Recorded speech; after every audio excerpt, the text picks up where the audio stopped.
ప్రాజెక్టుకు వరద పోటెత్తుతోంది. ప్రాజెక్టు గరిష్ట నీటి మట్టానికి చేరుకుండటంతో అధికారులు గేట్లు ఎత్తి ప్రాజెక్టు నుంచి నీటిని కిందకి వదిలారు. ప్రాజెక్టు గేట్లు ఎత్తడంతో కృష్ణమ్మ పరవళ్లు తీస్తోంది. కృష్ణమ్మ అందాలు తిలకించేందుకు వ్యూ పాయింట్ వద్దకు సందర్శకులు భారీగా చేరుకున్నారు. దీంతో వ్యూ పాయింట్ నుండి దోమలపెంట వరకు సుమారు 15 కిలోమీటర్ల మేర ట్రాఫిక్ జామ్ ఏర్పడింది. ట్రాఫిక్ లో చిక్కుకొని వాహనదారులు తీవ్ర ఇబ్బందులు ఎదుర్కొంటున్నారు.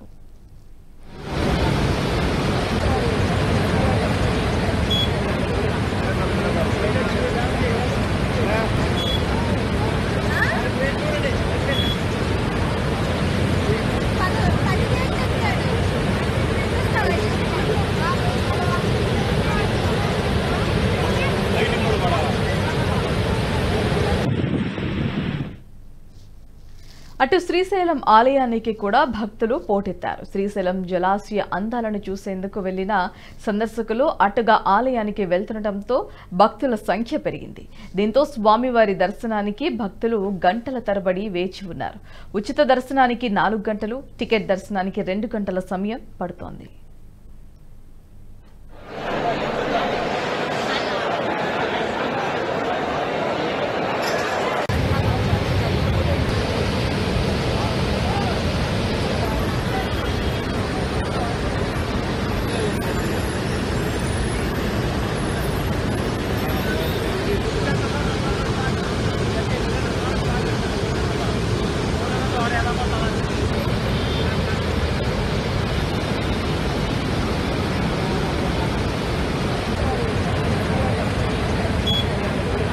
ఈ వీడియో మీకు నచ్చినట్టయితే లైక్ చేయండి, 10 మందికి షేర్ చేయండి. అలాగే కామెంట్ల రూపంలో మీ అభిప్రాయాలను మాతో పంచుకోండి. Nationalist hub group of channels ను సబ్స్క్రైబ్ చేసుకుని తెలుగునాట జాతీయవాద జర్నలిజాన్ని ప్రోత్సహించండి. ఈ వీడియో కింద ఉన్న బెల్ ఐకాన్ పై క్లిక్ చేయడం మర్చిపోవద్దు.